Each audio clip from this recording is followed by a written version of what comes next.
Баршаңызға қайырлы күн достар, менің каналыма қош келдіңіздер. Бүгін сіздермен бірге бар жоғы 15 минутта дайын болатын өте дәмді песочный тестадан жасалатын печеньенің рецептін ұсынатын боламын.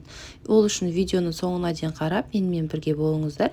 Және каналыма тіркелмеген болсаңыздар, тіркеліп, қасында қоңырау батырмасын басып қоюды ұмытпаңыздар. Ал ендеше бастаймыз. Ең әуелі бір жұмыртқаны таза құрғақ ыдысымызға салып аламыз. Үстіне қантымызды, шым тұзымызды қосып, қантымыз ерігенше шанышқының көмегімен осылай немесе венчиктің көмегімен жақсылап араластырып аламыз.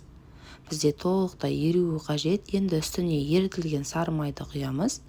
Немесе бөлме температурасындағы сары майда жарай береді. Үстіне разрыхитель қосып, барлығын тағы бір араластырып жібереміз.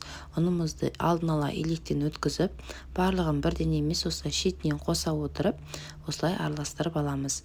Басында осылай шанышқымен немесе венчикпен араластырамыз. Кейіннен қолымызбен араластырып, жұмсақ қылып қамырымызды илейміз. Ұнымызды жазылған мөлшерден артық қоспаймыз.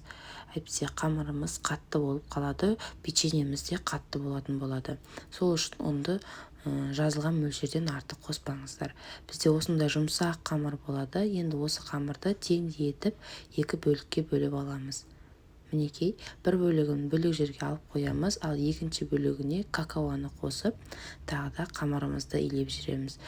Бізде шоколадный теста дайын болады. Құрамындағы заттарын төменде описание бөліміне қалдырамын, сол жақтан қарасаңыздар болады.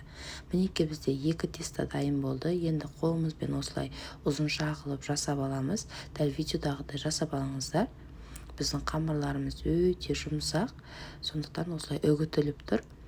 Енді осы екі қамырымызды жақсылап бір-бірімен біріктіріп, дәл видеодағыдай аунатып дайындап алатын боламыз. Қараңыздар, біздің тестамыз өте жұмсақ, бір-екеуі бірігіп дайын болды. Енді осы тестадан шетінен кесе отырып, осылай қолымызбен формаларды жасап шығамыз. Бірікпейтін сияқты болып көрінгенмен, біздің қамырымыз бірігеді әрі үгітілмелі, сондықтан қорықпай дәл осылай жасай беріңіздер. Мінекей, барлығын осылай дайындап аламыз. Достар, менің каналымда түрлі тағамдардың, түрлі тәттілердің рецептісі бар. Каналыма тіркелмеген болсаңыздар, тіркеліп, қазақша контентті қолдап, лайк басып, пікір қалдыруды ұмытпаңыздар. Және WhatsApp желісінде достарыңызға таратып отырсаңыздар да болады. Барлығын дайындап алған соң 180 градуста 15 минутқа салып аламыз. Біздің печеньелеріміз тез арада дайын болады. Қараңыздар, өте керемет, үгітілмелі болып шықты.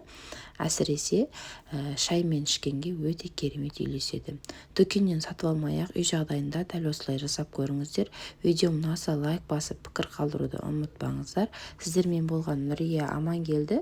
Келесі видеода жолыққанша сау болыңыздар. Назарларыңызға рахмет.